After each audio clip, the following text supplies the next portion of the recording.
lumbar puncture is not synonymous with CSF study. Lumbar puncture মানে perforating the vertebral canal formed by the lamina and pedicule of the vertebra, perforating that vertebral canal at the lumbar region of the vertebral column. ঠিক আছে? এবার why it is not synonymous with CSF study? Because it can be done for other purposes also. আর কিসের বিষয়? Generally আমরা CSF স্টাডির জন্যই করি, for diagnostic purposes. এছাড়া কি জন্য হয়? স্পাইনাল অ্যানেস্থেসিয়ার জন্য বা এপিডুরাল অ্যানেস্থেসিয়ার জন্য এটা ইউজ করা যেতে পারে। আর একটা জিনিস করা হয়, সেটা এখন অতটা বেশি হয় না, when we were house staffs আমাদের অনেক করতে হতো, সেটা হচ্ছে ধর ইন্ট্রাথিকাল কেমোথেরাপি। ঠিক আছে? কিছু কিছু ক্যান্সার কেমোথেরাপিতে ভার্টিব্রাল কলামের মধ্যে আমাদের কেমোথেরাপি ড্রাগ দেওয়া হতো, যেমন ছোট বাচ্চাদের অ্যাকুট লিম্ফ্যাটিক লিউকেমিয়া যেগুলো, সেগুলোতে ইন্ট্রাথিকাল মেথোট্রেক্সেট দেওয়া হতো, সেটার জন্য লাম্বার পাংচার করতে হতো। For this reason, this is not synonymous with CSF study, but generally it is done for CSF study. In the purview of medicine. এবার কি ইন্ডিকেশনস কি কি? কমনেস্ট ইন্ডিকেশনস গুলো বলতে হবে। এক নম্বর হচ্ছে সাসপেক্টেড মেনিনজিয়াল, স্পেলিংটা ভুল হয়েছে, suspected meningeal infections or encephalitis. Meningeal infections মানে কি কি? Acute bacterial meningitis, acute encephalitis, tubercular meningitis, viral meningitis আর ভাইরাল মেনিনগোএনকেফালাইটিস, এছাড়া কিছু কিছু fungal infection of the meninges, mainly এগুলো। আচ্ছা, এটা হচ্ছে এক নম্বর ইন্ডিকেশন। দুই নম্বর কি? Subarachnoid haemorrhage. সাবঅ্যারাকনয়েড হেমারেজে কি হচ্ছে না, ব্রেনে কিছু পার্টিকুলার ভালনারেবল স্পট আছে, যে মানে সার্কেল অফ উইলিস যেটাকে বলে, ওটা তোমরা পড়েছো, অ্যানাটমিতে পড়েছো circle of Willis. Circle of উইলিসে কিছু কিছু ভালনারেবল পয়েন্ট আছে যেখান থেকে সহজেই ব্লিড করার চান্স থাকে। কতগুলো কনজেনিটাল উইকনেস থাকতে পারে, বেরি অ্যানিউরিজম থাকতে পারে, যেগুলো সাডেন ফ্লাকচুয়েশনস অফ ব্লাড প্রেশার বা সাডেন সার্জ অফ ব্লাড প্রেশারের জন্য সেই জায়গাগুলো দেমে গিভ ওয়ে, ছিঁড়ে যেতে পারে, ওখান থেকে ব্লিড করতে পারে।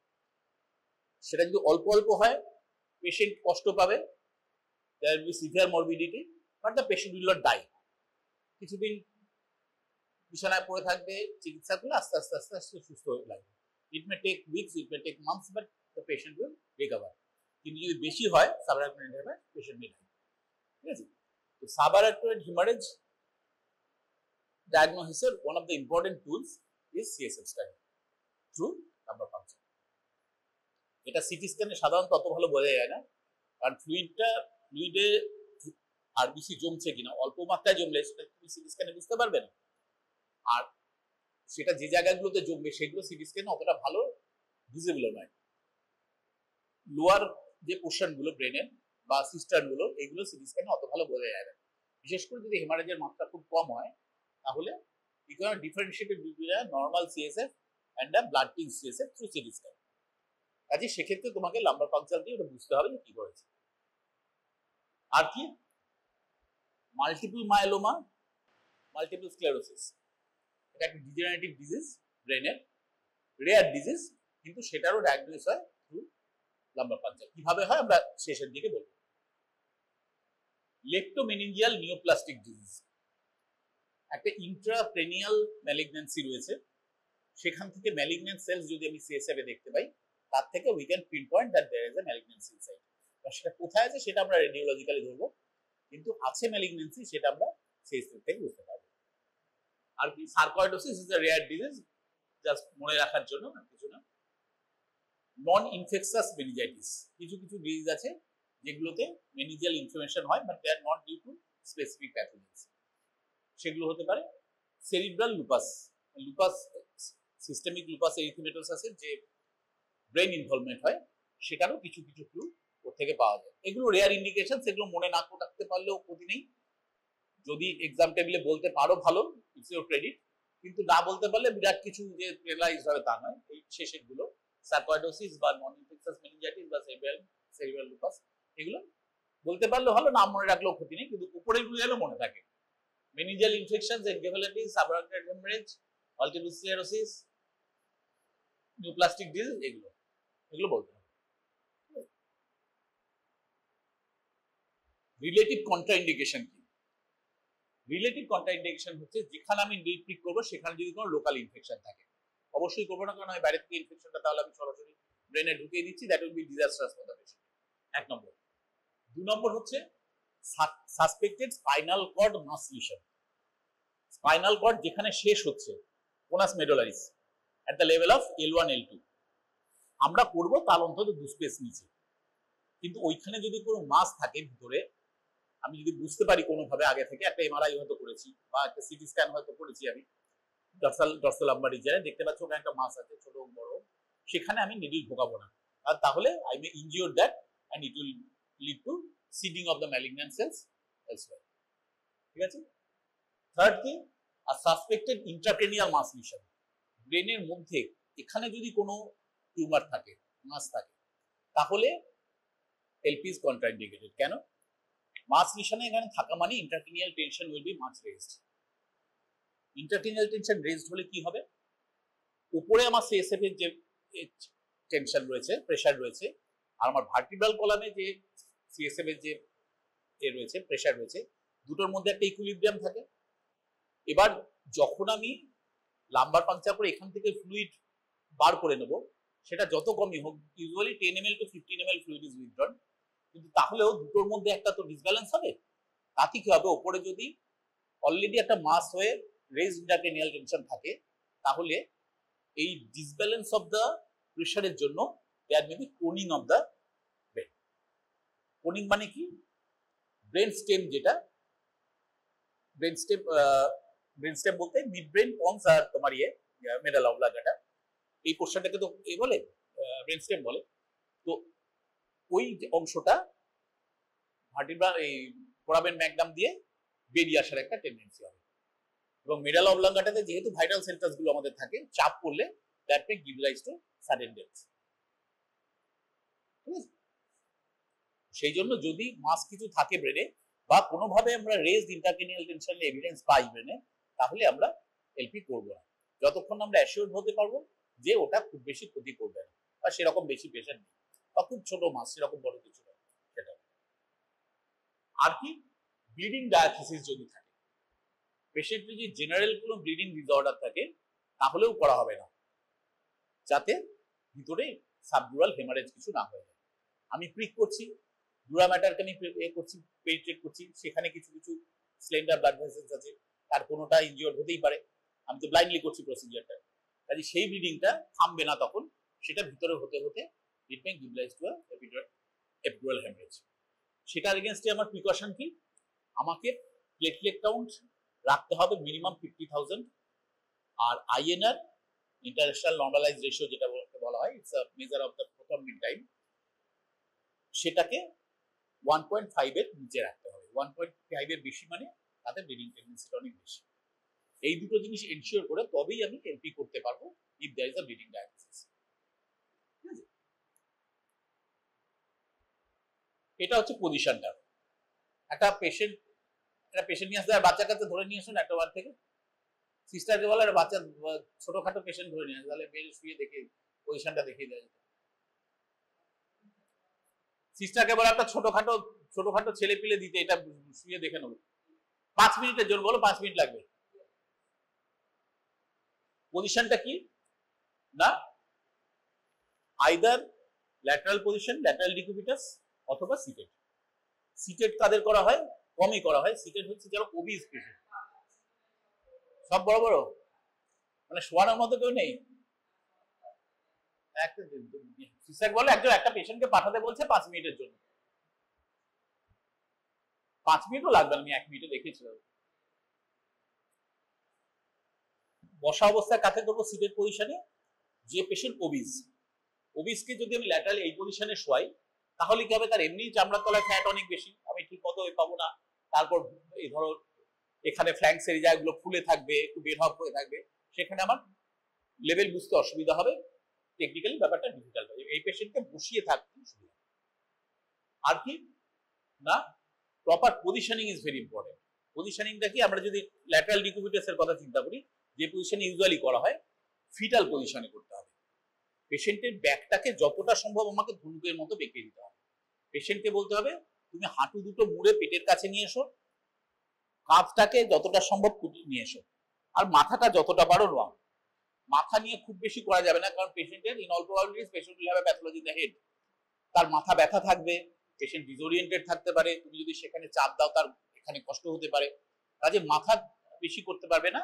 আমাদের কি করতে হবে, একজন অ্যাসিস্ট্যান্টের কাজ হচ্ছে কাঁধের শোল্ডার ব্লেডের এখানে এবং স্যাক্রামের এখানে ধরে এরকম করে পেশেন্টকে যতটা সম্ভব বেন্ড করে দেওয়া, এবং হাত দুটো হাঁটু দুটো পেশেন্ট একদম কাছে নিয়ে চলে আসবে একটা ফিটাল পজিশনের মতো।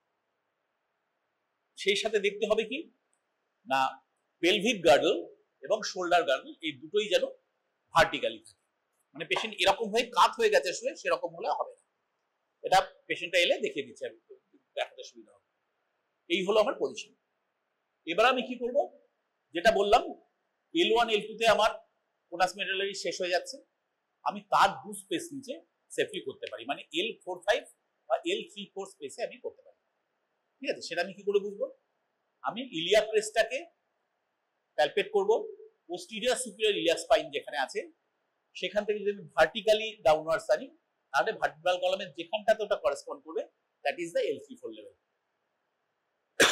আমি সেই স্পেসে করব, বা কোনো কারণে সেখানে অসুবিধা হলে তার নিচের স্পেসটা আমি L4-5 স্পেসে করব।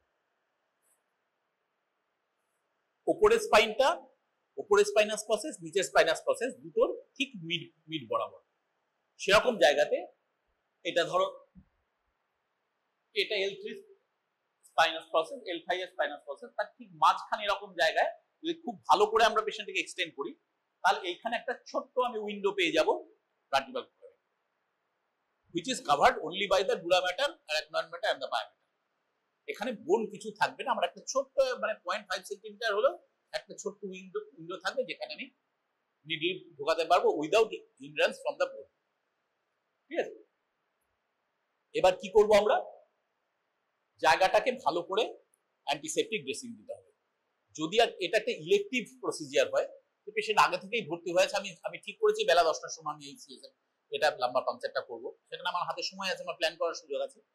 কি করা হবে, লিগনোকেন জেলি দেওয়া হয় ওখানে 4%, এমনি স্পিরিট আয়োডিন, আগে স্পিরিট আয়োডিন স্পিরিট দেওয়া হতো, পরবর্তীকালে স্পিরিট আর বিটাডিন দেওয়া হতো, এখন বোধহয় তাই দেওয়া হয়। তো এটা দিয়ে জায়গাটাকে একটা বেসিক অ্যান্টিসেপসিস করে নিয়ে তারপরে আমরা 4% লিগনোকেন দিয়ে ওখানে অ্যাপ্লাই করে রাখবো। এটা 30 মিনিট দিয়ে রাখলে জায়গাটা এ হয়ে যাবে। খুব ভালো হলো না, but this is the way. একদম এটাকে গুটিয়ে এখানে আনবো, হাতটাকে গুটিয়ে একদম এরকম যাতে এটা ঘন্টের মতো ডেকে যায়। বলো হ্যাঁ ঠিক আছে, এই করব। অ্যাসিস্ট্যান্ট কি করবে, এখানে একটা হাত দিয়ে এখানে একটা হাত দিয়ে চেপে রাখবে যাতে যতটা সম্ভব ধনুকের মতো পাকিয়ে রাখে। হলো, এবং এখন যে পজিশন আছে, এই পেলভিক গার্ডল, পেট্রোয়াল গার্ডল ভার্টিক্যালি আছে, উনি যদি কাত হয়ে যান ওদিকে তাহলে এটা এরকম হয়ে যাবে, তাহলে কি হবে, আমার এখানে লেভেলটা বুঝতে অসুবিধা হবে। ঠিক আছে, এরকম ভার্টিক্যালি তার সাথে ফিটাল পজিশন। অ্যাসিস্ট্যান্ট যে চাপ দেবে এই দুটো জায়গায়, অ্যাসিস্ট্যান্ট কখনো মাথায় চাপ দেবে তাহলে কষ্টও হবে, এখানে ঘাড়ে লেগেও যেতে পারে, এইভাবে। এবার আমরা কি করব, অফকোর্স গ্লাভস পরে নেব।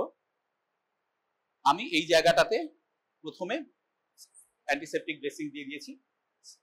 আমরা যখন হাউস স্টাফ ছিলাম তখন প্রথমে স্পিড দেওয়া হতো, তারপর আয়োডিন দেওয়া হতো, তারপর আবার স্পিড দেওয়া হতো, স্পিড আয়োডিন স্পিড দেওয়া হতো। এতে within 10 minutes it was supposedly much free from the germs. পরবর্তীকালে যখন আমরা পিজিটি হয়ে গেছি, মানে 4 or 5 years down the line, তখন ভিটাডিন এসে গেছে বাজারে, তখন কি হতো, স্পিড দিয়ে ভালো দুবার স্পিড দিয়ে ভালো করে ওয়াশ করে তারপর ভিটাডিন অ্যাপ্লাই করে দেওয়া হতো। ঠিক আছে, এবার কি করবো, আমরা যখন শুকিয়ে গেছে 4% লিগনোকেন দিয়ে, লিগনোকেন জেলি দিয়ে এখানে দিয়ে রাখলাম 30 মিনিট, জায়গাটা সুপারফিশিয়াল সেন্সেশনটা চলে গেল। এবার আমরা কি করব, একটা স্টেরাইল সেই শীট থাকবে, মাঝখানে এরকম একটা গোল ফুটো থাকে, একটা স্টেরাইল শীট দিয়ে পুরো জায়গাটাকে কভার করে নেওয়া। সিএসএফ লাম্বার পাংচারের যে সেট দেওয়া হয় ওয়ার্ড থেকে সিস্টাররা যেটা দেন, তার মধ্যে এরকম একটা স্টেরাইল সেট থাকবে, স্টেরাইল শীট থাকবে, যার মাঝখানে এরকম একটা গোল ফুটো থাকবে, বাকিটা পুরো এরকম ভাবে ঢাকা, যাতে অন্য কোনো ভাবে আমার ফিল্ডে কোনো ইনফেকশন না আসে। এবার আমরা কিভাবে গ্লাভস পরে নিয়েছি, আমি সিরিঞ্জে 10 cc সিরিঞ্জে 1% লিগনোকেন ইনজেকশন নেব, লিডোকেন বা জাইলোকেন ইনজেকশন। সেইটাকে আমি যে জায়গাটা আমি করতে চাইছি, পজিশন কি করে বুঝবো, এইখানে ওনার পোস্টিরিয়র সুপিরিয়র ইলিয়াক স্পাইন রয়েছে, তার ঠিক ভার্টিক্যালি মানে এই জায়গাটাতে ওনার L3-4 স্পেস, আর তার নিচে এখানে L4-5 স্পেস। এই দুটো স্পেসের মধ্যে যে কোনো একটা জায়গা আমাদের করতে হবে, প্রেফারেবলি L3-4 স্পেস। এখানে যদি কোনো কারণে আমি সাকসেসফুল না হয় তাহলে আমি L4-5 এ যাব। এইখানে কি করব, ওই যে 10 cc আমি নিয়েছি সেটাকে প্রথমে চামড়ার তলায় জাস্ট ঢোকাবো, ঢুকিয়ে এক একটা জায়গায় আমি 1 cc করে ওটাকে ইনজেক্ট করতে করতে যাব। স্কিনে এবং স্কিনের ঠিক তলায় পেইন সেন্সেশনটা হচ্ছে সবচেয়ে বেশি, ওইখানে আমাকে ম্যাক্সিমাম দিতে হবে।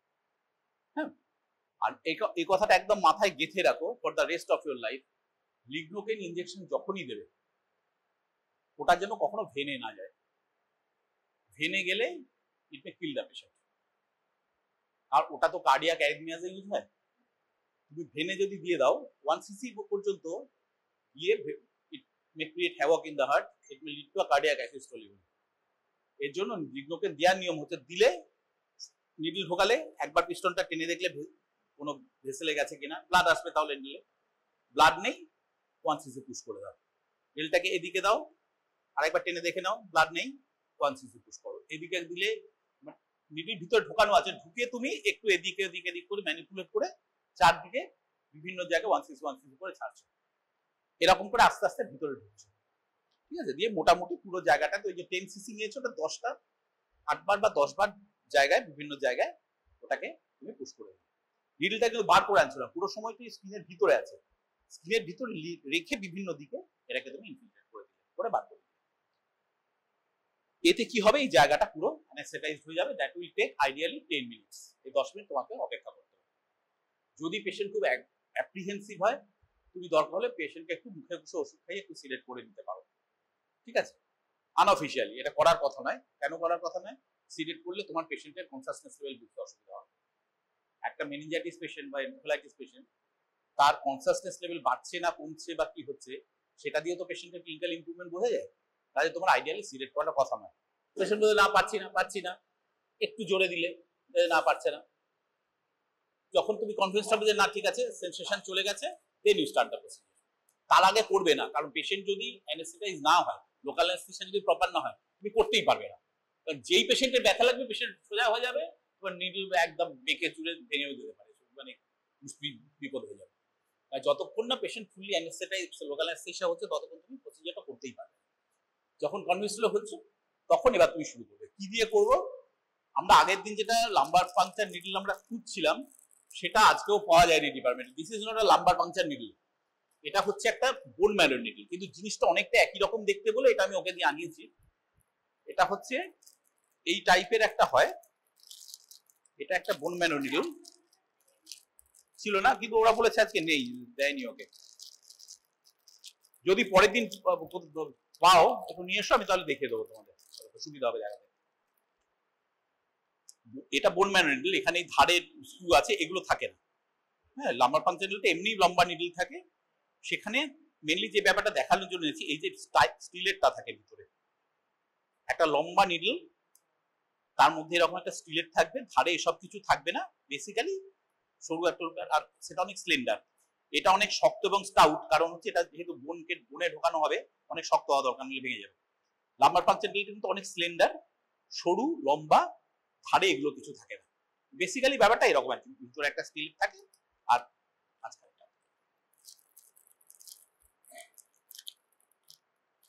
তো এইটা হচ্ছে এখন যেটা ব্যবহার করা হয়। তোমরা যে ব্যবহার করো তোমরা এটাই ব্যবহার করো, এটা হচ্ছে শুধু পরীক্ষার জন্য, পরীক্ষাটা দেখানোর জন্য। কিন্তু এখন সব ক্ষেত্রেই এই ডিসপোজেবল লাম্বার পাংচার নিডল ব্যবহার হয়। দিস ইজ কল্ড স্পাইনোক্যান, বিভিন্ন স্পাইনোক্যান লেখা আছে, এটা বি ব্রাউন কোম্পানি, এরকম অনেক কোম্পানিরই পাওয়া যায়। তো যখন করা হবে কি করবো আমরা, ধরো এটাকে যদি আমি একটা লাম্বার পাংচার নিডল বলে কল্পনা করি, আমি এইভাবে নিয়ে স্কিনের ওপরে যেখানটায় দেবো সেখানটায় টাচ করালাম, টাচ করে হাতটা সবসময় এরকম থাকবে, এটা একটা গার্ডের মতো কাজ করবে স্কিনের ওপর। এই স্কিনের ওপর এইভাবে আমি একটা হাত দিয়ে করবো, যাতে চাপ দিতে গিয়ে আমি বেশি ঢুকিয়ে না ফেলি। আমার এই আঙুলটাই গার্ডের কাজ করবে, যাতে আমি বেশি চাপ দিয়ে না ফেলি। একটু ঢোকালাম, আস্তে আস্তে ঢোকাবো, মানে বিভিন্ন লেভেল অফ রেজিস্ট্যান্স আসবে। তোমার প্রথমে স্কিন আছে, তারপর ফাসা আছে, রিফাসা আছে, মাসল আছে, মাসলের পর তুমি বোনের মাঝখান দিয়ে এটাকে পাচ্ছ, মেনিঞ্জাস গুলোকে পাচ্ছ। তো যদি কোনো কারণে শক্ত খট করে লাগবে, বুঝলে তুমি বনে মারছো, তখন তো সেখানে ঢোকানোর চেষ্টা করবে না, পেশেন্ট আবার পজিশন করবে, একটু এদিক ওদিক করে ঢোকানোর চেষ্টা করবে যে ফাঁকটাতে যাওয়ার জন্য। সেখানে গিয়ে খুব আস্তে আস্তে এ করবে। ছোট বাচ্চাদের অতটা ভালো বোঝা যায় না, কারণ মানে একদম ডিফারেন্স তো খুব একটা নেই, বিভিন্ন মধ্যে খুব একটা ডিফারেন্স নেই, ফট করে ঢুকে যায়। কিন্তু বড় মানুষের যেমন তিনটে লেয়ার কিন্তু মোটামুটি আলাদা করে বোঝা যায় যে তুমি ঢুকাচ্ছ, তুমি লস অফ রেজিস্ট্যান্স হাতে ফিল করতে পারবে খুব আস্তে আস্তে যদি করো। এই করতে খানিকটা ঢুকানোর পরে suddenly there will be a loss of resistance. তার মানে বুঝতে পারবে তুমি ফ্লুইড স্পেসে ঢুকে গেছো। সেইখানে ঢুকে আঙুলটা দেওয়ার উদ্দেশ্যটা কি, যাতে তুমি বেশি ঢুকিয়ে না ফেলো। ঢুকে ফেললে কি হবে, নিডলটা ওই জল ভেদ করে গিয়ে তোমার স্পাইনাল কর্ডে হিট করে দেবে। স্পাইনাল কর্ডে হিট করলে পেশেন্ট বুঝতে কিছু পারবে না, কারণ ওখানে পেন সেনসেশন কিছু নেই, কিন্তু নিডল হলো ওখানে, ইনজুরি হলো ওখান থেকে ব্লাড আসবে, ব্লাড এসে তোমার সিএসএফটাকে কন্টামিনেট করে দেবে, তুমি ভালো করে ডায়াগনস্টিক পাবে না। তো সেই জন্য এখানে নিয়ম হচ্ছে এই হাত দিয়ে আঙুল দিয়ে একটা কি বলবো মানে গার্ড করে আস্তে আস্তে আস্তে আস্তে আমি এমনি এমনি করে আস্তে আস্তে ঢুকাচ্ছি। ঢুকিয়ে ঠিক একটা জায়গায় ফট করে আমি ফিল করতে পারবো যে আর যেন কোনো রেজিস্ট্যান্স পাচ্ছি না, তার মানে ওখানটায়। আর একটা বিকল্প আছে যেটা করা হয়, যে একটু ঢুকিয়ে তুমি স্টিলেরটা এনে দেখে নিলে জল আসছে, এলো না, আবার আরেকটু ঢুকিয়ে আবার টেনে নিলে, এরকম করা যেতে পারে যদি পেশেন্ট একেবারে আনকনসিয়াস হয়, সে কোনো রেজিস্ট্যান্সই দিতে পারছে, তখন তুমি এসব করতে পারো। কিন্তু যে পেশেন্ট কনসিয়াস আছে তাকে তুমি এত খেলিয়ে খেলিয়ে করতে পারবে না, সেখানে তোমাকে নিজের সেন্সেশনের উপরই নির্ভর করতে হবে। আস্তে আস্তে করে ঢুকিয়ে দিলে it will take at the most 4 or 5 seconds. তার মধ্যে যেখানে গিয়ে তুমি suddenly no longer get a resistance, বুঝে গেলে তোমার নিডলের টিপটা ফ্লুইড স্পেসে চলে গেছে। ঠিক আছে, তখন তুমি কি করবে, সঙ্গে সঙ্গে স্টিলটা বার করে নেবে। কেন না, এই যে ডগা দিয়ে স্টিলেরটা বেরিয়ে থাকে, এটা তো একটা এ দিয়ে রেখেছে, প্লাস্টিক দিয়ে রেখেছে যাতে খোঁচাখুচি না লেগে যায় সেজন্য, কিন্তু এই নিডলের মাথায় স্টিলেটের ডগাটা বেরিয়ে থাকে। আমি যেই মুহূর্তে স্পেসে ঢুকে গেছি, সঙ্গে সঙ্গে ওই টিপটা দিয়ে তো আমি স্পাইনাল কর্ডে ইনজুরি করে ফেলতে পারি, ওই জন্য আমি সঙ্গে সঙ্গে স্টিলেট বার করে নেব। বার করলে এখান থেকে সিএসএফ করতে শুরু করব। যতক্ষণ আমি কি করব, যটা স্যাম্পল আমার নেওয়ার কথা ততগুলো স্টেরাইল ভায়াল আমি রেডি করে রেখে দেবো ওইখানেই, পরপর পরপর নিয়ে নেব। নেওয়া শেষ হয়ে গেলে বাইরে থেকে স্টিলেটটা আবার ঢুকিয়ে দেবো, ঢুকিয়ে পুরো জিনিসটাকে টেনে বার করে নেবো। বের করার সময় স্টার্ট করে বার করে নেবো, খেলি মানে আস্তে আস্তে বার করবো। স্টিলেটটা ঢুকিয়ে কেন বার করবো, না হলে ওই যে ট্র্যাকটা তৈরি হয়ে গেছে ওইটা থেকে সিএসএফটা সিপেজ হবে। সিপেজ হলে সেটা প্রথম কথা ব্যথাও লাগবে পেশেন্টের, আর দ্বিতীয় কথা একটা পারসিস্টেন্ট সিএসএফ ট্র্যাক হয়ে যাওয়ার চান্স আছে। তুমি ওটা ঢুকিয়ে দিয়ে ঝট করে বার করে নিয়ে তোমার একটা বেঞ্জয়েন সিল রেডি করাই থাকবে, সেটা তুমি সঙ্গে সঙ্গে ওইখানে লাগিয়ে দেবে যাতে আর কিছু না হয়। এটা বেসিক্যালি যা বললাম ঠিক সেই জিনিস।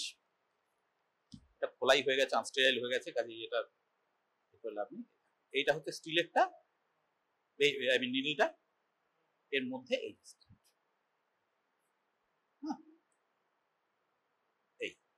এখানে ধারে স্ক্রু ফু কিচ্ছু নেই, তুমি সিম্পলি যখন একদম সবকিছু রেডি হয়ে গেছে এটা খুলে নিলে হাতটা দিয়ে একদম একটা স্কিনের উপর একটা এমনি করে অন্য হাতটা দিয়ে একটা গার্ড করে নিয়ে আস্তে আস্তে আস্তে আস্তে যাতে বেশি ঢুকে না। যেই মুহূর্তে তুমি বুঝে গেছো যে স্পেসে চলে গেছো, সঙ্গে সঙ্গে স্টিলেরটা বার করে জলটাকে আসতে দিচ্ছ, হয়ে গেলে এটা আবার ঢুকিয়ে দিলে, দিয়ে পুরো জিনিসটাকে বার।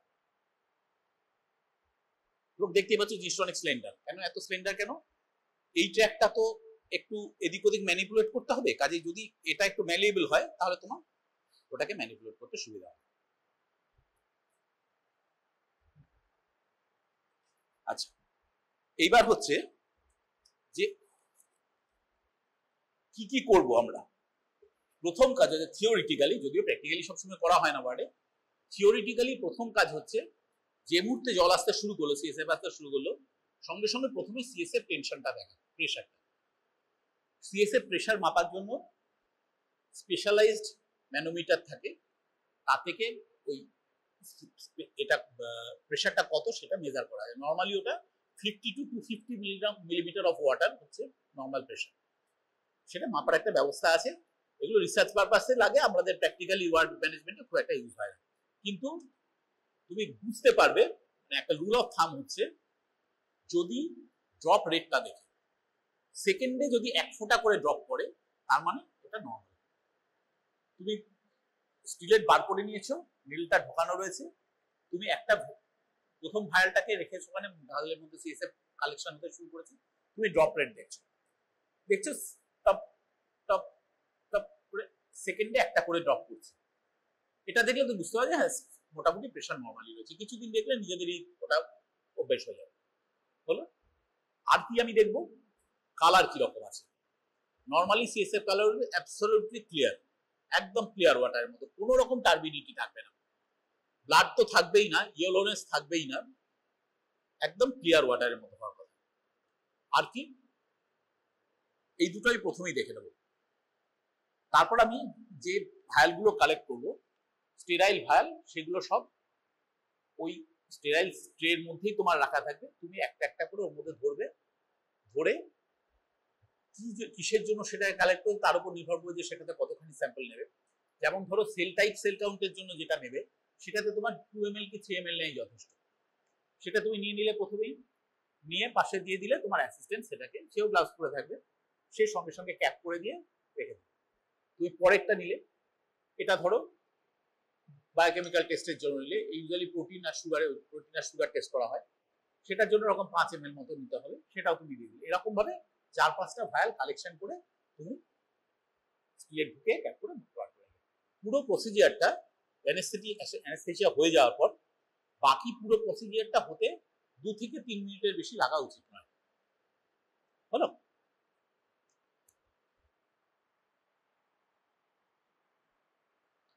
টেকনিক এগুলো সবই আমরা ডিসকাশন করে নিয়েছি।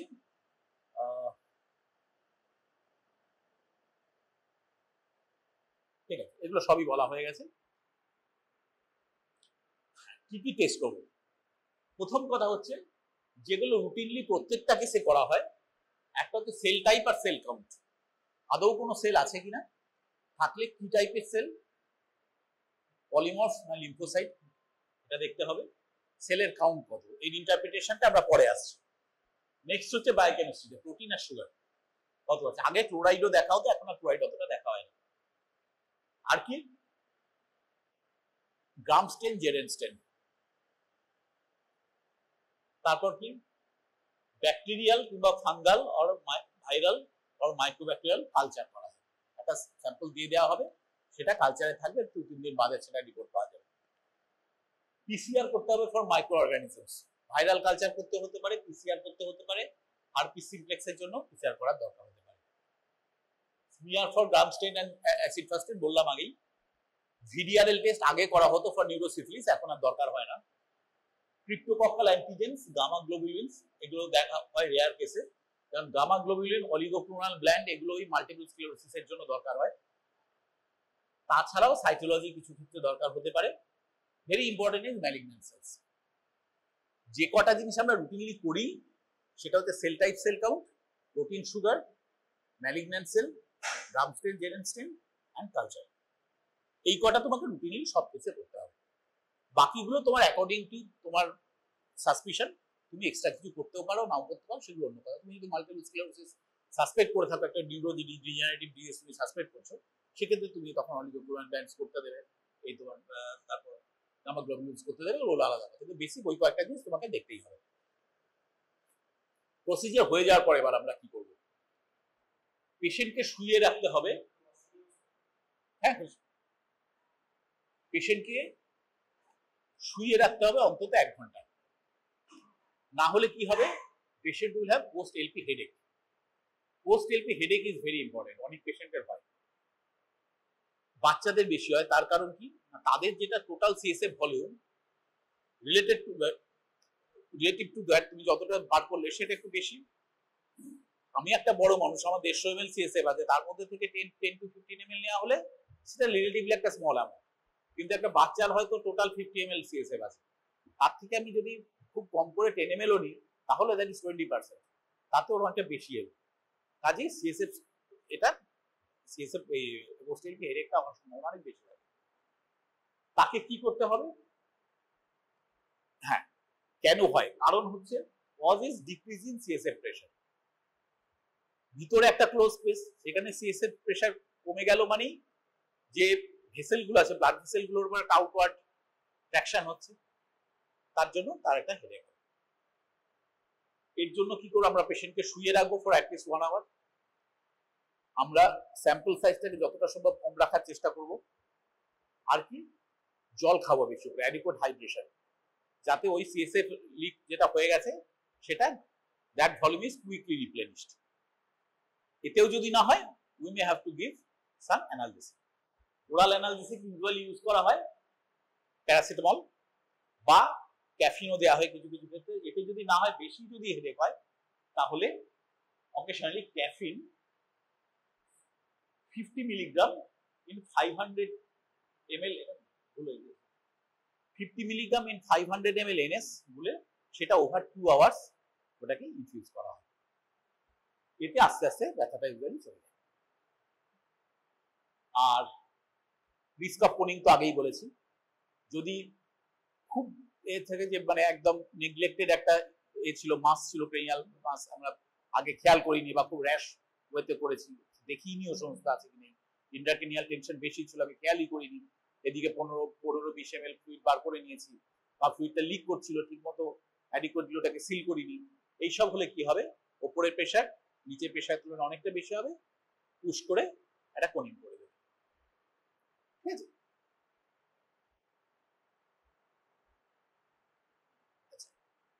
এটাই পরে আসছি, এটাই আমাদের লাস্ট স্লাইড হবে। তো এইবার তাহলে আমাদের আগে আগে কি কি জিনিস দেখে দেওয়া দরকার, কয়েকটা স্পেশাল জিনিস, বিশেষ করে একটা মধ্যে ব্লিডিং ডায়াগনোসিস আছে কিনা ওইটা দেখে নিতে হবে, যে প্লেটলেট কাউন্ট মিনিমাম 50,000 আছে কিনা, আইএনআর অন্তত 1.5 এর নিচে আছে কিনা এটা দেখে নিতে হবে, লোকালি কোনো ইনফেকশন আছে কিনা তোমার দেখে নিতে হবে, আর বিশেষ করে কোনো রেজ ইন্টারক্রেনিয়াল টেনশনের ফিচার আছে কিনা। রেজ ইন্টারক্রেনিয়াল টেনশনের ক্লিনিক্যাল ফিচার কি কি?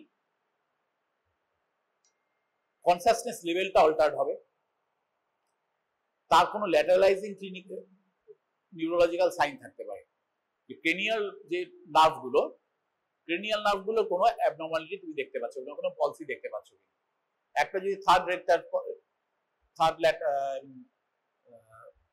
ক্রেনিয়াল নার্ভের ল্যাটারাল রেক্টাস পলসি যদি থাকে, বা যদি আমি একটা ফেশিয়াল নার্ভের পলসি দেখতে পাই, এইগুলো হলে একটা চান্স আছে যে ইন্ট্রাক্রেনিয়াল টেনশন অনেক বেশি। আর একটা জিনিস খুব কমনলি দেখা হয়, আমাদের সঙ্গে আমাদের দেখতে হতো, এখন আর অতটা দেখা হয় না, সেটা হচ্ছে চোখে একটা এ করে অপথ্যালমোস্কোপি করে প্যাপিলিডিমা আছে কিনা দেখে নিতে হয়। সেটা সবচেয়ে সহজ, কারণ প্যাপিলিডিমা তুমি যদি দেখতে জানো তাহলে it will take at least at the best 1 minute. দেখে নিয়ে যদি থাকে তাহলে that is a definite sign of raised intracranial tension, সেখানে তুমি ঝট করে এলপি করতে যাবে না। আর যদি না থাকে তাহলে তুমি can exclude raised intracranial tension monitor করতে পারবে। এখন যেহেতু ওটা অত বেশি প্র্যাকটিস করা হয় না, অনেকেই অপথ্যালমোস্কোপি করতে অতটা নয়, এক্সপিরিয়েন্স নয়, তাই ওটা আর অতটা করা হয় না। প্লাস এখন যেহেতু ইমেজিং অনেক সুবিধা হয়ে গেছে, তুমি চাইলেই একটা সিটি স্ক্যান করে দেখে নিতে পারো, সেখানে তুমি রেজড ইন্টারক্রেনিয়াল টেনশন আছে কিনা সেটাও দেখে নিতে পারছো, তুমি কোনো মাস আছে কিনা সেটাও দেখে নিতে পারছো। কাজেই পেশেন্ট যদি অ্যাফোর্ড করতে পারে তাহলে তুমি ওটা করে দেখে নেই। এইবার পেশেন্টকে আমি 1 ঘন্টা শুয়ে রাখলাম, জল খাওয়ালাম, দরকার একটু ব্যথার ওষুধ খাওয়ালাম, পেশেন্টকে ওয়ার্ডে পাঠিয়ে দিলাম। 48 আওয়ার্স অব্দি ব্যথা হওয়ার চান্স থাকবে, পেশেন্টকে বলতে হবে মূলত শুয়ে রাখতে। আর একটা জিনিস করা হয়, সেটা হচ্ছে ফুট এন্ডটাকে তুলে দেওয়া হয়। ফুট এন্ডটা হসপিটালের বেড হলে পায়ের দিকেরটাকে দুটো ব্লক দিয়ে একটু তুলে দেওয়া হলো, যে 5 ডিগ্রি মতো পেশেন্টের মাথা দিকটা নিচে থাকে, তাতে কি হবে, সিসের প্রেশারটা একটু বেশি থাকে। এটা হচ্ছে ফর অ্যাটলিস্ট 2 to 3 আওয়ার্স, তারপর না করলে। এইবার হচ্ছে আমরা কি করে ইন্টারপ্রেট করব। প্রথমে হচ্ছে যে ফিজিক্যাল অ্যাট্রিবিউটস গুলো, এক নম্বর হচ্ছে প্রেশার আর কালার, যে দুটো আমি বললাম প্রথমেই দেখতে হবে। প্রেশারে আমি খালি চোখে কি দেখবো, ওই সেকেন্ডে 1 ফোঁটা করে পড়ছে কিনা, সেটা হলে আমার মনে হয়। আর যদি আমার এই সুবিধা হাতে থাকে ম্যানোমেট্রি করে দেখে যান প্রেশারে, তাহলে 50 to 250 মিলিমিটার অফ ওয়াটার হচ্ছে নর্মাল সিএসএফ প্রেশার। কমন যে কন্ডিশনগুলো আমরা দেখি, তার মধ্যে এই 5টা কন্ডিশনকে আমরা এখানে কম্পেয়ার করে দেখছি যে আমরা সিএসএফ এ কি কি পাবো। সাবআরাকুলার হেমারেজে কি হবে, প্রেশার বেশি হবে, ইনক্রিজড, কারণ কি ব্লিড করেছে, ন্যাচারালি হয়ে থাকবে। অ্যাকিউট ব্যাকটেরিয়াল মেনিনজাইটিস, তাতেও অবশ্যই বেশি থাকবে। একদম আর্লি স্টেজ হলে নরমাল হতে পারে, কিন্তু 2-1 দিনের মধ্যে হলে প্রেশার বাড়তে শুরু করবে। ভাইরাল মেনিনজাইটিসে প্রেশার বাড়বে না, ওটাতে সিএসএফ অতটা এফেক্টেড হয় না, নরমাল থাকে। টিউবারকুলার মেনিনজাইটিসে নরমাল থাকতে পারে প্রথম দিকে, একটু পরের দিকে 2-3 সপ্তাহ হয়ে গেছে তখন প্রেশারটা বেশি হবে। মাল্টিপল স্ক্লেরোসিসে সিএসএফ নরমাল থাকে, কোনো ইনফেকশন নেই, সিএসএফ নরমাল থাকে। এবার আমি কালার নিয়ে যদি চিন্তা করি, কালারটা নরমালি ক্লিয়ার, ওয়াটারি ক্লিয়ার। এক সেকেন্ড, হ্যাঁ বলুন। না, আর মিনিট 15 বাকি আছে, 15-20 মিনিট, খুব জোর হলে আধ ঘন্টা, না 4টে হবে না। আচ্ছা ঠিক আছে, হ্যাঁ পড়া দিন পর্যন্ত বলবো। তো নরমালি ক্লিয়ার। সাবআরাকুলার হেমারেজে অবভিয়াসলি ব্লাড স্টেইন হবে, তুমি হালকা লালচে লালচে দেখতে পাবে। কয়েকদিন দেরি হলে গেলে ইট উইল বি জ্যান্থোক্রোমিক। জ্যান্থোক্রোমিক মানে কি, ইয়েলোইস থাকবে, কেন না যে আরবিসি গুলো ছিল সিএসএফ এ সেগুলো ভেঙে গেছে, ভেঙে গিয়ে তার থেকে পিগমেন্টস তৈরি হয়েছে, সেগুলোর জন্য সিএসএফটা একটা ইয়েলোইশ হয়ে যাবে। Depending on the level of haemorrhage, সেই ইয়েলোইসনেসটা ইন্টেন্সিটিটা কম হবে বা বেশি হবে। আচ্ছা, অ্যাকিউট ব্যাকটেরিয়াল মেনিনজাইটিস হলে ইট উইল বি ক্লাউডি, একদম ঘোলা ঘোলা হবে। যত বেশি ইনফেকশন হবে, যত প্রোগ্রেস করবে, এটা এমনকি টার্বিডও হয়ে যেতে পারে। আমি এমনও পেশেন্ট দেখেছি, সে পেশেন্ট বাঁচেনি আলটিমেটলি, যে এলপি করেছি একেবারে অলমোস্ট মাসের মতো হয়ে আসছে, এতটাই খারাপ। মানে এলপি করেছি ধরো সকাল 10:30-11টা নাগাদ একটা নার্সিংহোমে, পেশেন্ট সন্ধ্যাবেলা মারা গেছে, মানে এতটাই খারাপ। তো it will be cloudy or turbid depending on the stage of infection. Viral মেনিনজাইটিসে এসব কিছু হবে না, ক্লিয়ার থাকবে। টিউবারকুলার মেনিনজাইটিসে প্রথম দিকে ক্লিয়ার থাকবে, কিছুদিন পর ওটা আস্তে আস্তে আস্তে আস্তে ঘোলা হতে শুরু করবে, টার্বিড হতে শুরু করবে। মাল্টিপল স্ক্লেরোসিসে এসব কিছু হবে না। এইবার আমার মোস্ট ইম্পর্টেন্ট যেটা, cell count. Red cell count সবগুলোতেই নরমাল থাকবে, শুধু সাবআরাকুলার হেমারেজে রেড সেল কাউন্ট বেশি থাকবে, যেহেতু ব্লিডিং হয়েছে। তারপর হচ্ছে কি white cell count. White cell count is the most important one. আগে কি বলা হতো, আমরা যখন হোস্টার ক্লাস স্টুডেন্ট ছিলাম, মেনিনজাইটিসের ক্ষেত্রে cells will increase in thousands, and tubercular মেনিনজাইটিসের ক্ষেত্রে cells will increase in hundreds. এটা খুব একটা সহজ নিয়ম ছিল, যে 50-100 থেকে শুরু করে 900-1100 অব্দি যদি বাড়ে, এবং সেটা যদি লিম্ফোসাইটিক হয়, তাহলে সেটা হচ্ছে টিউবারকুলার। আর যদি 1000-এর উপর, 1000 থেকে 50,000, 60,000 অব্দি যদি সেল কাউন্ট হয়, মেইনলি নিউট্রোফিলিক মানে polymorph, then it's bacterial meningitis. এটা একটা খুব গ্রস নিয়ম আর কি, এর মধ্যে অনেক আছে, ভ্যারিয়েশনস আছে, কিন্তু গ্রসলি তুমি এটা ধরে নিতে পারো। ভাইরাল মেনিনজাইটিসে কি হবে, সেলটা হবে মাঝামাঝি, অল্প থাকে, 1500-2000 অব্দি হতে পারে, তার বেশি উঠবে না, কিন্তু সেল হবে লিম্ফোসাইটিক, পলিমর্ফ থাকবে না। টিউবারকুলার মেনিনজাইটিসে যেটা বললাম হান্ড্রেডস হয়, 100 থেকে বেশি অ্যাডভান্স হয়ে গেলে অনেক বেশিও হতে পারে, কিন্তু ব্যাকটেরিয়ালের সাথে তফাৎ কি, ইট উইল বি লিম্ফোসাইটিক। একটা ব্যাকটেরিয়াল মেনিনজাইটিসেও 8000 সেল থাকতে পারে, একটা লেট টিউবারকুলার মেনিনজাইটিসেও 8000 সেল থাকতে পারে, কিন্তু ব্যাকটেরিয়ালের ক্ষেত্রে ওটা হবে নিউট্রোফিলিক, এখানে হবে লিম্ফোসাইটিক। সেটা দিয়ে তুমি ডিফারেন্সিয়েট করতে পারবে। মাল্টিপল মাইলোমায়, মাল্টিপল স্ক্লেরোসিসে কিছু থাকবে না, অল্প স্বল্প কিছু লিম্ফোসাইট থাকলেও থাকতে পারে, doesn't matter. Gram stain, ZN স্টেনে তুমি কেঁচিও পেতেও পারো, নাও পেতে পারো। তুমি জেডেন স্টেনে কোনো এফবি পেলে না মানে তার টিউবারকুলার মেনিনজাইটিস নেই, এমন মোটেও নয়, নাও হতে পারে। প্রোটিন আসবে, প্রোটিনে কি গ্লুকোজ আর প্রোটিন দেখা হবে। গ্লুকোজে কি করতে হবে, নর্মালি ব্লাডের যে glucose level at a given point of time CSF এর প্রোটিন হবে তার 2/3 আইডিয়ালি। যে কারণে নিয়ম হচ্ছে তুমি যখনই এলপি করলে তখনই তোমার একটা পেরিফেরাল ভেন থেকে একটা ব্লাড স্যাম্পল টেনে একটা ব্লাড সুগারের জন্য পাঠাতে হবে। এই সিএসএফ এর সাথে রুটিনলি একটা ব্লাড সুগার পাঠাতে হবে, যাতে ওইটা দেখে আমি বুঝতে পারি যে ঠিক আছে কিনা। ধরো পেশেন্টের এমনি ডায়াবেটিস আছে, তার তো ব্লাড সুগার লেভেল এমনিই বেশি, তার সিএসএফ সুগারও বেশি হবে। আমি জানি না ব্লাড সুগার বেশি, আমি সিএসএফ সুগারটা অনেক বেশি থেকে ভাবলাম গন্ডগোল। বা কোনো কারণে পেশেন্টের হাইপোগ্লাইসিমিয়া ছিল, অনেকক্ষণ খায়নি বা এ করে বমি টমি করেছে, প্রচুর ব্লাড সুগারটা কম আছে, যেহেতু তার 2/3 হচ্ছে সিএসএফ সুগার লেভেল, তার যে সিএসএফ সুগারটা অনেক কম থাকবে। আমি ভাবলাম যে সিএসএফ সুগার এমনি কম আছে, আমি ভুল ডায়াগনোস করে ফেললাম। ওই জন্য একটা পেরিফেরাল ব্লাড থেকে একটা ব্লাড স্যাম্পল 2cc 3cc নিয়ে অবশ্যই পাঠাতে হবে, যাতে তুমি বুঝতে পারো, কম্পেয়ার করে বুঝতে পারো যে সিএসএফ স্টাডি সিএসএফ এর সুগারটা ওটা কি আছে। এইবার ব্লাড গ্লুকোজ যা আছে তার 2/3 যদি সিএসএফ সুগার থাকে তাহলে সেটা নর্মাল।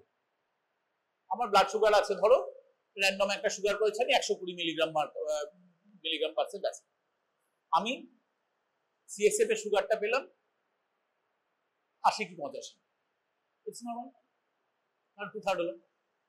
কিন্তু যদি সেটা অনেকটা ডিক্রিজড হয়ে যায়, that goes for bacterial meningitis. কেন? প্রচুর পাস সেল রয়েছে, দে আর মেটাবলিক্যালি অ্যাক্টিভ, প্রচুর ব্যাকটেরিয়া রয়েছে সিএসএফ এ, দে আর মেটাবলিক্যালি অ্যাক্টিভ, তারা গ্লুকোজটাকে টেনে নিচ্ছে, কাজেই তোমার সিএসএফ এর গ্লুকোজ লেভেলটা কম কমে যাবে। ভাইরাল মেনিনজাইটিসে নর্মাল থাকবে, ভাইরাসগুলো এমন কিছু গ্লুকোজ ইউজ করবে না, কাজে ওখানে মোটামুটি একই রকম। টিউবারকুলাস মেনিনজাইটিসে একটু কমবে, ব্যাকটেরিয়ার মতো অতটা কমবে না, কিন্তু কিছুটা কমবে।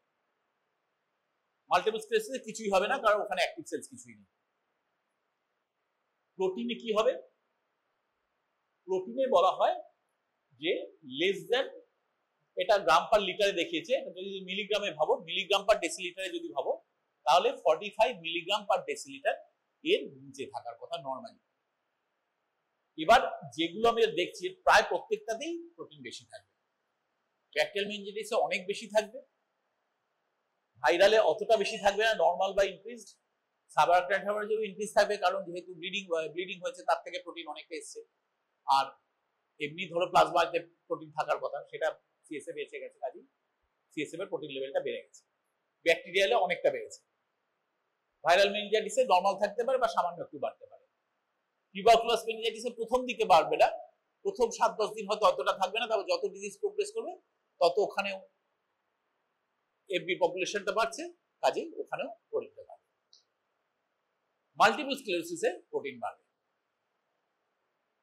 আর কি মাইক্রোবায়োলজিতে আমি যখন স্মিয়ার করছি, এই দুটোতে স্টেরাইল থাকবে, কারণ নরমাল তো সেল থাকছেই না, 0 to 4 সেল থাকলেও থাকতে পারে।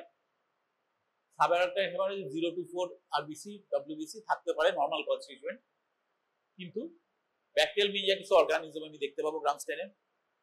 ভাইরাল মেনিনজাইটিস যদি আমি ভাইরাল করি, ভাইরাল কালচার করি বা ভাইরাল আরটিপিসিআর করি, তাতে আমি পজিটিভ দেখতে পাবো। টিউবারকুলোসিসে জেডেন স্টেনে পেতে পারি, পাবোই এমন ঠিক নেই, কিন্তু পেতে পারি যদি টিউবারকুলোসিস কালচার করা হয়, জিন এক্সপার্ট বা অন্যান্য যেগুলো টুডাট করা হয় সেগুলোতে আমি পজিটিভ পেয়ে যাবো। মাল্টিপল স্ক্লেরোসিসে কোনো সেলের ব্যাপার নেই, কাজেই ওটা স্টেরাইল হবে। আর এই অলিগোক্লোনাল ব্যান্ড কি?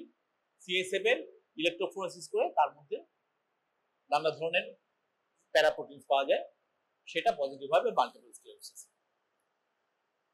ঠিক আছে, এই হচ্ছে ওভারঅল। এর মধ্যে দুটো জিনিস সবচেয়ে কনফিউজিং লাগে, এক নম্বর হচ্ছে সেল টাইপটা মানে সেল কাউন্টটা, আর একটা হচ্ছে প্রোটিনটা। সেল কাউন্টে ব্যাকটেরিয়ালে তোমার ইন থাউজেন্ডস বাড়বে, পলিমরফিক নিউট্রোফিলিক। টিউবারকুলার হলে ইন হান্ড্রেডস বাড়বে, লিম্ফোসাইটিক। আর প্রোটিনটা কি হবে? Normally 45 milligram per 45 milligram per ডেসিলিটারের কম হওয়ার কথা, সবগুলোতেই বাড়বে। খুব বেশি বাড়বে ব্যাকটেরিয়ালে, টিউবারকুলারে অতটা বেশি বাড়বে না, কিন্তু বাড়বে। ধরো 7-10 দিনের মাথায় একটা পেশেন্ট তোমার কাছে এসছে, unconscious, meningeal science all positive, কিছু মানে নিউরোডেফিসিট হয়ে গেছে, একটা দিক হয়তো হেমিপ্যারেসিস হয়ে গেছে, পেশেন্ট আনকনসিয়াস, তুমি বুঝতে পারছো না এটা পায়োজেনিক মেনিনজাইটিস না টিউবারকুলার মেনিনজাইটিস। তুমি সিএসএফ করলে, সিএসএফ এ তখন তুমি হয়তো দেখছো যে সেল আছে হয়তো ধরো 10,000 কি 11,000 সেল আছে। তুমি কি করে ডিফারেন্সিয়েট করবে এটা মানে ব্যাকটেরিয়াল না টিউবারকুলার? ব্যাকটেরিয়াল হলে নিউট্রোফিল বেশি থাকবে, এখানে লিম্ফোসাইট বেশি থাকবে। ব্যাকটেরিয়ালে প্রোটিনটা অনেক হাই হবে, টিউবারকুলার হাই হবে কিন্তু অতটা বেশি হাই হবে না।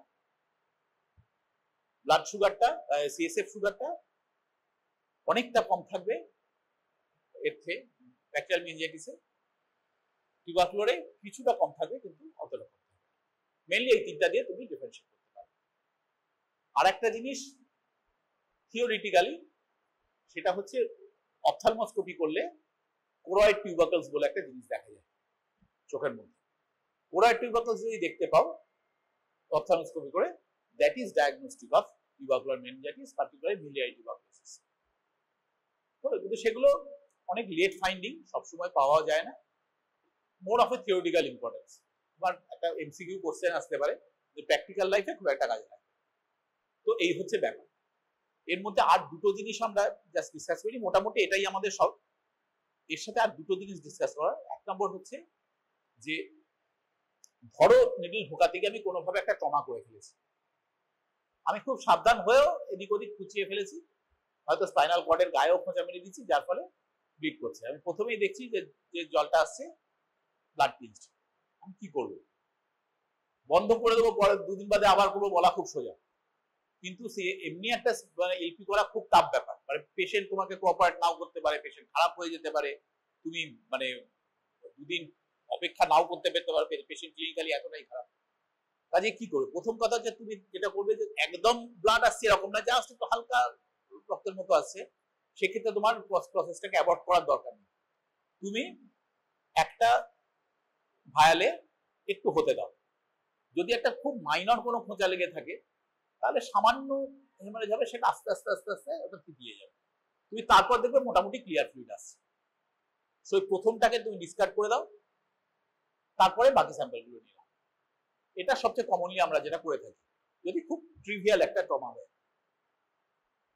আর কি, যদি ধরো সেরকম নয়, একদম যদি ফ্র্যাঙ্ক হেমারেজ হয় তো কিছু করার নেই, তোমাকে সঙ্গে সঙ্গে বন্ধ করে দিতেই হবে, কিছু করার নেই। কিন্তু যদি দেখো যে ওই এরকম সেটেল করছে না, একটু একটু হালকা ব্লাডি আসছেই, এবং পেশেন্ট এমন যে তাকে 2 দিন বাদে আর করতে পারবো কিনা আমি ঠিক নেই, বা পেশেন্ট খুব খারাপ, আমার ডায়াগনোসিস তাড়াতাড়ি হওয়া দরকার, সেক্ষেত্রে যেটা করতে পারি আমরা ছোট ছোট 4-5টা স্যাম্পল নিয়ে নিলাম, নিয়ে এইগুলো থেকে যেটা প্রথম যেটা হলো সেইটাকে আমরা কালচারের জন্য ধরো রেখে দিলাম। কালচারে যদি একটু ব্লাড থাকে বিরাট কিছু তফাৎ হবে না, কালচার মিডিয়া একটু ব্লাড থাকলে কলোনি আসতে কোনো বাধা নেই। পরের গুলোতে হয়তো একটু ব্লাডটা কমলো, আমি সেটা দিয়ে সেল কাউন্ট করলাম। সেল কাউন্ট করলে কি হবে, তার ব্লাডের যেটা সেলের যে মানে রিলেটিভ এটা রয়েছে, আর রিসিডব্লিউবিসি যে অনুপাতটা রয়েছে, রেশিওটা রয়েছে, সেটার সাথে যদি আমি এইখানে যা ডব্লিউবিসি রয়েছে, যে কটা আরবিসি রয়েছে, সেটার রেশিওটাকে একটা কম্পেয়ার করে নিই, তাহলে আমরা গ্রসলি একটা বলতে পারবো যেটা পায়োজেনিক। ব্লাডের ধরো পেরিফেরাল ব্লাডে 1:700 রেশিওতে ডব্লিউবিসি থাকার কথা আরবিসির সাথে কম্পেয়ার হয়, এখানে আমরা দেখছি আরবিসি যা আছে তার থেকে অনেক বেশি ডব্লিউবিসি, হয়তো 1:30 রেশিওতে হয়তো আমি ডব্লিউবিসি পাচ্ছি সিএসএফ এর মধ্যে। তার মানে আমাকে বুঝতে হবে সিএসএফ ডব্লিউবিসি এমনি অনেক বেশি আছে, পাসেল এমনি অনেক বেশি আছে। সেভাবে আমরা একটা ইনডিরেক্ট ক্লু পাবো যে পলিমর্ফ ওখানে অনেক বেশি হয়েছে। আর থার্ড কি, সব বন্ধ করে দিলাম, 3 দিন বাদে আবার নতুন করে করলাম। সেক্ষেত্রে সাধারণত ওই স্পেসে না করে অন্য একটা স্পেসে করা হয়, প্রেফারেবলি আপার স্পেসে। ব্লাডটা আসছে কোথা থেকে? ব্লাডটা আসছে আমার ডুরা ব্যাটারের গায়ে বা অ্যাডভান্স ব্যাটারের গায়ে, ওখান থেকে তো একটা ব্লাড ভেসেল খুঁজে দিয়েছেন, এবার সেখান থেকে সে ব্লাডটা আস্তে আস্তে আস্তে ব্লিডিংটা বন্ধ হয়ে যাবে। আমি তার উপরের লেভেলটা থেকে পরের দিন 2 দিন পরে আবার করি, তাহলে সেখান থেকে নতুন করে আবার খোঁচানোর সম্ভাবনাটা কম। আর ওইখানেই যদি আবার নতুন করে করি, এমন চান্স আছে যে আমি সেই ভেসেলটাকে আবার ইনজিওর করলাম, পরের দিন আবার ব্লিডিং হলো। কাজে তুমি ওপরে বা পরের ফেজে বলবে। এটা হচ্ছে একটা ওয়ে। আর একটা জিনিস কি, এটা জাস্ট জেনে রাখার জন্য, এগুলো তোমাদের পরীক্ষায় জিজ্ঞেস করবে না, জাস্ট জেনে রাখার জন্য, সেটা হচ্ছে যে একটা পার্শিয়ালি ট্রিটেড মেনিনজাইটিসের কি হয়। তুমি প্রথমেই পেশেন্টটা তোমার কাছে আসেনি, লোকাল হেলথ সেন্টারে ছিল বা একটা কোনো ছোটখাটো নার্সিং হোমে পেশেন্টটা ট্রিটেড হয়েছে, তারা এলপিটিবি করার চিন্তা করেনি, তাকে এমনি একটা এন্ডেমিক ফিভার বা এমনি কিছু বলে একটা জোরালো অ্যান্টিবায়োটিক কিছু দিয়ে দিয়েছে, ধরো সেপ্টাক্সন দিয়ে দিয়েছে। সেপ্টাক্সন খুব ব্রড স্পেকট্রাম অ্যান্টিবায়োটিক হিসেবে ইউজ করে অনেকে। এবার সেপ্টাক্সন আমি পাইজেনিক মেনিনজাইটিসে ইউজ করি, ডোজটা আলাদা কিন্তু করি। এবার পেশেন্ট ধরো 3 দিন বাইরে থেকে সেপ্টাক্সন পেয়ে তোমার কাছে এসছে, পেশেন্ট তো পার্শিয়ালি রেসপন্ড করে গেছে, তার মেনিনজাইটিসের, নাইজেরিয়া মেনিনজাইটিসকে মারার মতো তার অতখানি ডোজে আমি দিইনি, সেপ্টাক্সন দিইনি, কিছুটা মরেছে, কিছুটা থেকে গেছে। তো এই ক্ষেত্রে আমি সিএসএফ স্টাডি করে তাহলে কি করে ডিফারেন্সিয়েট করব? পার্শিয়ালি রেসপন্ড করা মানে কি হবে, ডব্লিউবিসি কাউন্ট যেটা ছিল, ডব্লিউবিসি কাউন্টে নিউট্রোফিল আস্তে আস্তে কমতে শুরু করবে, লিম্ফোসাইট আস্তে আস্তে বাড়তে শুরু করবে।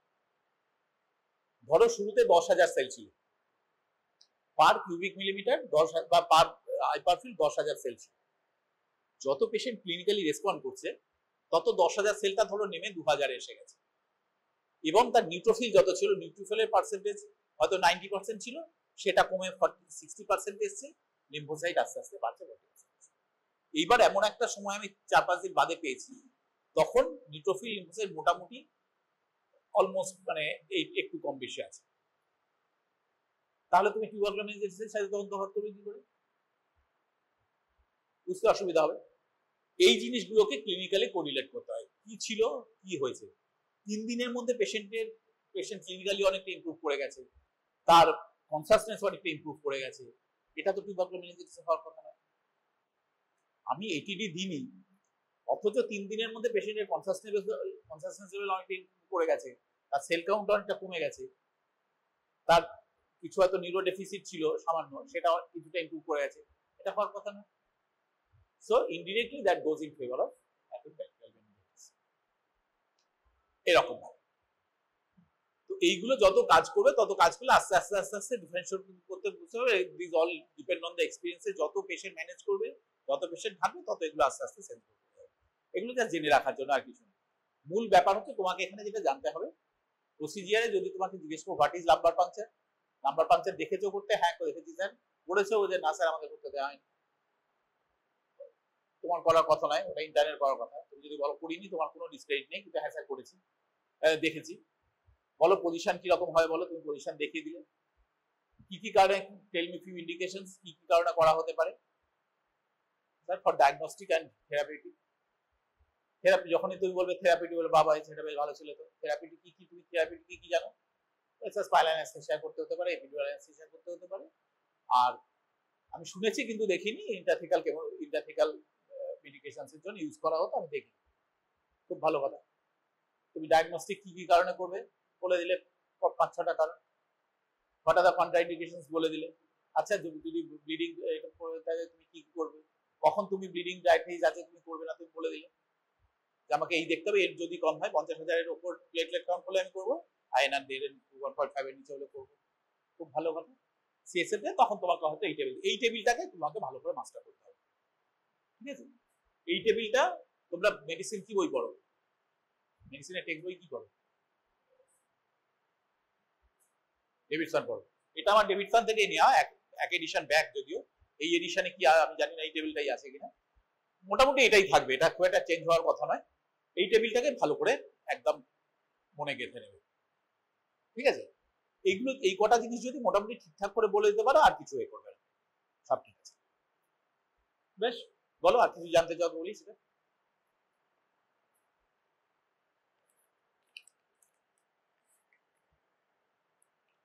মেইনলি যেটা জানতে, যেটা না বলতে পারলে ডিসক্রেডিট, সেটা হচ্ছে যে করার আগে তুমি কি কি দেখে নেবে। 1 নম্বরে রেজড ইন্ট্রাক্রেনিয়াল টেনশন আছে কিনা আমাকে দেখতে হবে, 2 নম্বর ব্লিডিং ডায়াথেসিস আছে কিনা সেটা দেখতে হবে, আর 3 নম্বর হচ্ছে তখন বলবে রিলেটিভ কন্ট্রাকশন কি জানো, তুমি তখন বলবে লোকালি আছে, লোকালি ইনফেকশন আছে কিনা কিছু, বা ওখানে লোকালি কোনো স্ট্রাকচারাল ডিফর্মিটি আছে কিনা। যদি স্পাইনাল ভার্টিব্রাল কলামে কোনো স্ট্রাকচারাল ডিফর্মিটি, এখানে একটা কাইফোসিস আছে কি একটা স্কোলিওসিস আছে, ঠিক মতো কলামটা নেই ঠিক মতো, সেখানে তুমি নিডল ঢোকালে এদিক ওদিক চলে যেতে পারে, স্পেসে গেলই না, বা নিডলটা বেঁকে গেল বা ইনজোর করে দিল, সেরকম হতে পারে। সেরকম কোনো স্কেলিটাল ডিফর্মিটি আছে কিনা সেটা অবশ্যই